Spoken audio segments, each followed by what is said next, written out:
புள்ள பாக்கியம் இல்லாதவர்கள், குழந்தை பாக்கியம் ரொம்ப நாள் ஆச்சு கல்யாணம் ஆகி இன்னும் குழந்தை பாக்கியம் இல்ல. அவர்களுக்கெல்லாம் குழந்தை பிறக்கக்கூடிய அமைப்புகள் இப்போது வருகின்றன.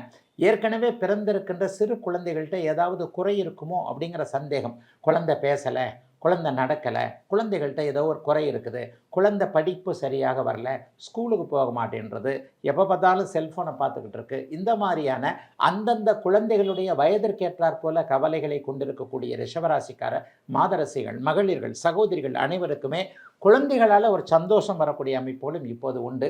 பெரிய அளவில் கஷ்டம்லாம் இல்லைங்க. 2ஆம் அதிபதி நீச்சத்தை அடைந்திருக்கிறார். அது எதுனா ஒரு பிரச்சனையை கொடுக்குமோ அப்படின்னு பார்த்தா கூட அவர் 11ஆம் இடத்துல தான் நீச்சபங்கமாக இருக்கிறார். ஆக அந்நிய இன மத மொழி பேசுகின்றவர்களின் மூலமாக, நண்பர்களின் மூலமாக அல்லது தொழில் பங்குதாரர்கள்னு சொல்கிறோம் இல்லையா, இவங்க மூலமாக நல்லவைகள் நடக்கக்கூடிய பொருளாதார வரவு வரக்கூடிய அமைப்பும் இந்த மார்ச் மாதத்தில் யாராவது பெரும்பாலான அத்தனை ரிஷபராசிக்காரர்களுக்கும் இருக்கிறது. வெளிநாடு, வெளிமாநிலம், குறிப்பாக அரபு நாடுகளிலிருந்து பணம் வரும், நல்ல செய்திகள் வரும். ஆக எல்லா நிலைமைகள்லையுமே ரிஷபராசிக்காரர்களுக்கு சாதகமான தன்மைகள் 80% கண்டிப்பாக நடக்கும்.